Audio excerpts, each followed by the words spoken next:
कहानी की शुरुआत में हमें एक आदमी को दिखाया जाता है जो सबकी मदद करता है, जिसकी वजह से वो सोशल मीडिया पर बहुत फेमस हो चुका है। वही एक लड़की जिसका नाम सू जंग है, वो एक प्रोड्यूसर के साथ वीडियो एडिटर भी है। वो अपने कुछ एम्प्लॉयज के साथ एक वीडियो प्रोजेक्ट पर काम कर रही होती है। तभी उसका बॉस उसे अपने पास बुलाता है और उसे उसी आदमी का वीडियो दिखाता है जो सबकी मदद करता है। वो शू जंग को इसके ऊपर एक शो बनाने को बोलता है, पर वो इस टॉपिक को बोरिंग बताते हुए वहाँ से अफ्रीका अपने बॉयफ्रेंड के पास एक टाइगर की वीडियो बनाने के लिए निकल जाती है। लेकिन मेट्रो स्टेशन पर उसकी आंख लग जाती है, जिसकी वजह से एक चोर उसका बैग चुरा लेता है। उसका पीछा करते हुए वो मेन रोड पर आ जाती है, जहां सामने से एक ट्रक आ रहा होता है। पर इससे पहले कि उसका एक्सीडेंट होता, वहां पर वही आदमी आकर उसकी जान बचा लेता है, जिसका वीडियो उसके बॉस ने उसे दिखाया था और कहा था कि उसके ऊपर शो बनाना है। पर शूजंग ने मना कर दिया था। शूजंग उसे चोर का पीछा करने को बोलती है। थोड़ी दूर जाकर वो चोर को पकड़ लेता है, लेकिन चोर उसे जमीन पर गिराकर वहां से भाग जाता है।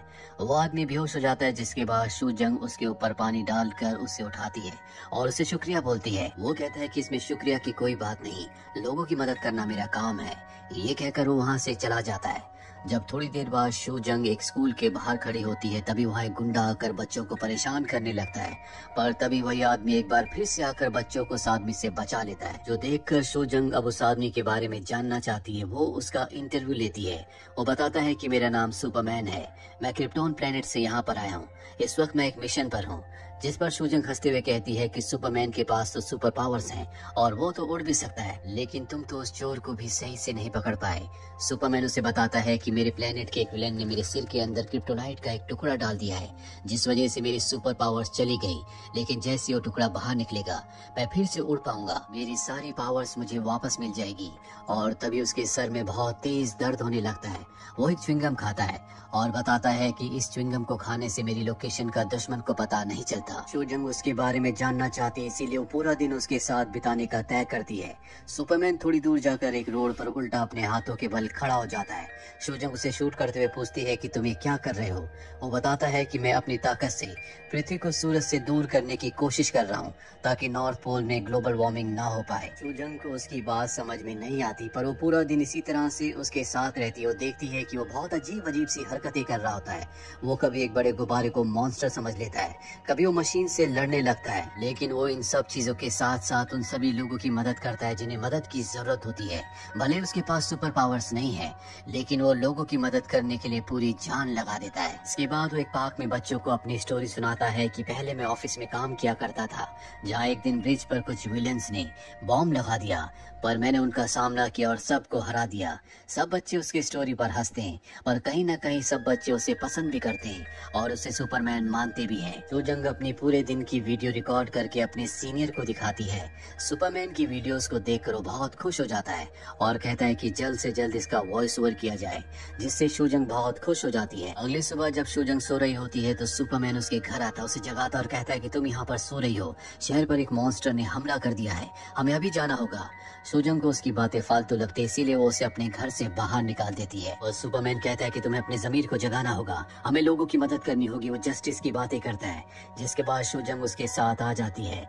ये एक टनल के होल के पास आते हैं। सुपरमैन कहता है कि वो मॉन्स्टर इसी टनल के होल के अंदर है, लेकिन जब ये देखते हैं तो वहाँ पर कुछ भी नहीं होता। शूजंग को अब समझ में आ चुका है कि ये पागल है। सुपरमैन जब वहाँ से जाने लगता है, तभी उसके सिर में एक बार फिर से पेन होने लगता है और मेडिसिन ना होने की वजह से वो बेहोश हो जाता है। शूजंग उसे फौरन हॉस्पिटल ले जाती है, जहाँ शूजंग को डॉक्टर से पता चलता है कि उसके सिर के अंदर सच में कोई चीज फंसी हुई है, लेकिन वो चीज क्या है डॉक्टर्स को भी कुछ पता नहीं चल रहा होता। उधर सुपरमैन डॉक्टर्स को विलन समझने लगता है, पर शूजंग उसे झूठ बोलकर शांत करती है कि ये सुपर हीरोज के डॉक्टर्स हैं। थोड़ी देर बाद सुपरमैन शूजंग को अपने घर ले आता है, जो एक खंडर जैसा होता है। वो उसे बताता है कि मेरा असली घर नॉर्थ पोल में है, पर ग्लोबल वार्मिंग की वजह से मैं यहाँ रहता हूँ। शूजंग को उसके घर की दीवारों पर सिर्फ अर्थ को बचाने की न्यूज के पोस्टर दिखाई देते हैं। तभी शूजंग के बॉयफ्रेंड का कॉल अफ्रीका से आ जाता है और वो उसके अफ्रीका ना आने का कारण पूछता है। शूजंग उसे पूरी कहानी बताने लगती है। सुपरमैन वंडर वुमन की सच्चाई की रस्सी उसके ऊपर डाल देता है और कहता है कि अब तुम झूठ नहीं बोल सकती। तुम फोन पर किससे बात कर रही थी? तुमने उसे मेरा नाम क्यों बताया? तुम्हें मुझे सब कुछ बताना होगा। कहीं तुम मेरे दुश्मनों के साथ मिलकर मेरे खिलाफ कोई साजिश तो नहीं कर रही? शूजंग कहती है कि ऐसी कोई बात नहीं है। इसके बाद वो उसे अपने अपने काम और बॉयफ्रेंड के बारे में सब कुछ बता देती है। अब इन दोनों की बात चली रही होती है कि तभी वहाँ छत टूटने लगती है। सुपरमैन उसे बचाते हुए बोलता है कि शायद दुश्मनों ने हम पर हमला कर दिया है, पर वहाँ पर कोई छत नहीं टूटी होती। ये सब उसका भ्रम होता है। वहाँ पर एक लड़की भी आ जाती है जो सुपरमैन की अच्छी दोस्त है। ये तीनों मिलकर घर की छत पर चले जाते हैं, जहाँ से सुपरमैन उड़ने की कोशिश में वहाँ से कूदने वाला होता है कि तभी शूजंग उसे बताती है कि तुम्हें याद रखना चाहिए कि क्रिप्टोनाइट का टुकड़ा अब भी तुम्हारे सिर के अंदर है, जिसे निकाला नहीं गया। यानी कि तुम्हारी शक्तियाँ तुम्हारे पास नहीं है, तुम उड़ नहीं सकते। अगर तुम्हें उड़ना है तो सबसे पहले तुम्हें अपने दिमाग, अपने सिर के अंदर से क्रिप्टोनाइट के टुकड़े को निकालना होगा। वो शूजंग की बात मान जाता है। शूजंग की जानना चाहती है कि सुपरमैन की ऐसी हालत कैसी हुई। उसकी ऐसी हालत देखकर उसे बहुत दुख हो रहा होता है, इसीलिए वो उसे एक बच्चे की तरह ट्रीट करती है। लेकिन उसे सुपरमैन के साथ अच्छा भी लगता है, क्योंकि वो जहाँ भी जाता है लोगों की मदद करता है, जिसकी वजह से लोग उसे बहुत पसंद करते हैं, उससे प्यार करते हैं। अब अगले दिन अर्थ डे होता है, जिस पर सुपरमैन बहुत बड़ी भीड़ के सामने स्टेज पर जाकर स्पीच देता है, जो सभी को बहुत पसंद आती है। वहाँ मौजूद सभी लोग उसे और शूजंग को अपने हाथों से उठाने लगते हैं। शूजंग को भी पता है कि सुपरमैन की कही कोई बात सच नहीं है, लेकिन फिर भी वो कहीं न कहीं सुपरमैन के साथ उड़ने के सपने देख रही थी। उसी शाम को जब सुपरमैन सो रहा होता है, तभी उसे बाहर से कुछ अजीब आवाजें आती है। वो बाहर खड़ी एक क्रेन मशीन को एक राक्षस समझ लेता है और उसे मारने लगता है। वहाँ काम करने वाले वर्कर उसे हटाने की कोशिश करते हैं, पर वो उनकी एक नहीं सुनता। उन्हें भी चोट पहुंचाता है, जिस वजह से पुलिस पकड़कर उसे जेल में कैद कर देती है। और उसकी अजीब बातें सुनकर डॉक्टर को बुलाया जाता है। डॉक्टर बताता है कि ये एक मेंटल पेशेंट है, जिसके बाद उसे मेंटल हॉस्पिटल भेज दिया जाता है। वहीं दूसरी तरफ शूजंग को दिखाया जाता है, जो सुपरमैन के घर जाती है, जहाँ उसे एक फोटो मिलती है जो सुपरमैन और उसके बेटे की होती है। और अब उस फोटो को लेकर वो मेंटल हॉस्पिटल पहुंचती है, जहाँ पर सुपरमैन को बंद किया गया है। उसके पास वंडर वुमन की सच्चाई की रस्सी भी होती है, जिससे वो सुपरमैन को बांध देती है और कहती है कि मुझे सच बताओ कि तुम कौन हो और तुम्हारे सिर में क्या चीज फंसी हुई है।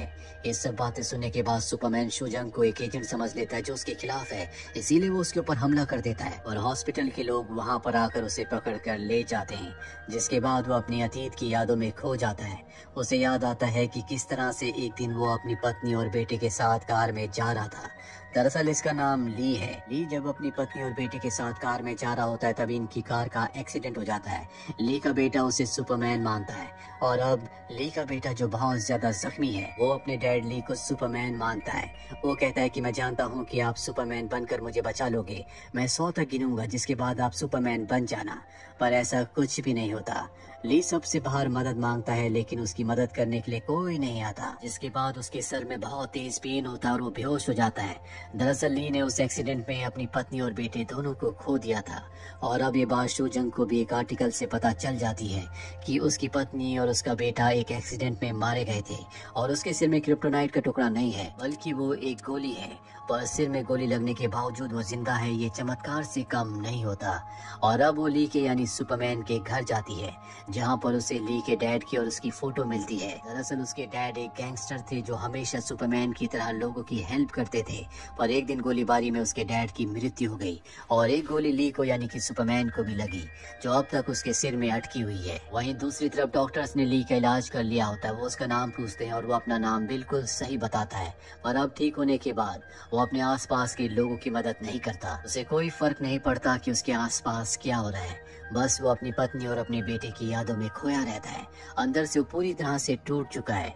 एक दिन रोड पर एक्सीडेंट होने की वजह से गैस लीक हो जाती है और एक बिल्डिंग के पास ब्लास्ट होता है। इस वजह से बिल्डिंग में आग लग जाती है और अब उस बिल्डिंग के अंदर एक बच्ची फंसी हुई है। शूजंग भी वहाँ पर अपना कैमरा लेकर पहुँच जाती है।